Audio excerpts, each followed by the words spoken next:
আমার খবর।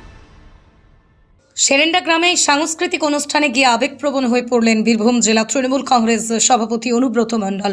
মোহাম্মদবাজার থানার অন্তর্গত সেরেন্ডা গ্রামে বর্ষবরণ উৎসব হবার কথা ছিল বেশ কয়েকদিন আগেই।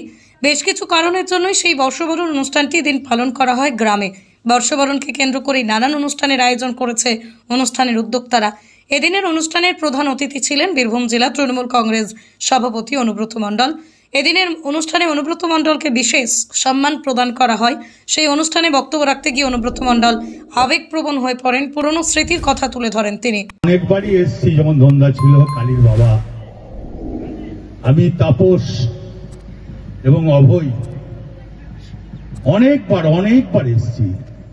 তাই গ্রামের প্রোগ্রাম সুন্দরভাবে সাজিয়েছে কালী। এটা পয়লা বৈশাখ হয়, যে কোনো কারণে হয়নি। তাই আমি এই গ্রামের মানুষকে বলবো, আমরা আনন্দ করুন, আনন্দ উপলব্ধি করুন, কালীর পাশে থাকুন। আমি আপনাদের সঙ্গে আছি। জয় হিন্দ। সেরেন্ডা গ্রাম হচ্ছে খুব পরিচিত গ্রাম। এই গ্রামে বহুবার এসেছি কালীর বাবা থাকতে। এই গ্রামের প্রতি আমার একটা আলাদা টান আছে। সেই গ্রামটাকে কালী ধরেছে, আমি কালীকে অশেষ ধন্যবাদ জানাই। এই প্রোগ্রামটা আরবারে খুব বড় করে করব। আজকের বর্ষবরণ অনুষ্ঠান 1432।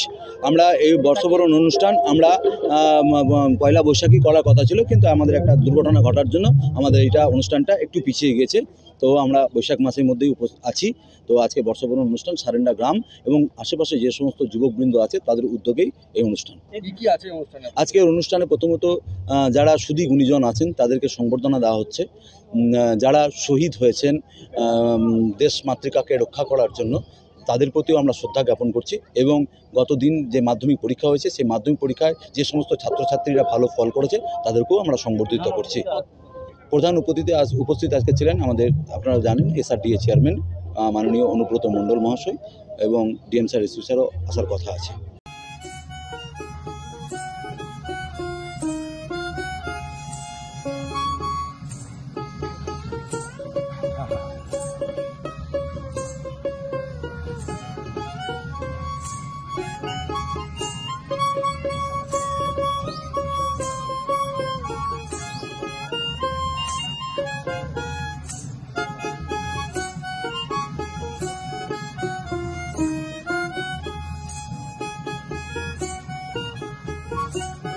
দেখতে চোখ রাখুন আমাদের ফেসবুক ও ইউটিউব চ্যানেলে।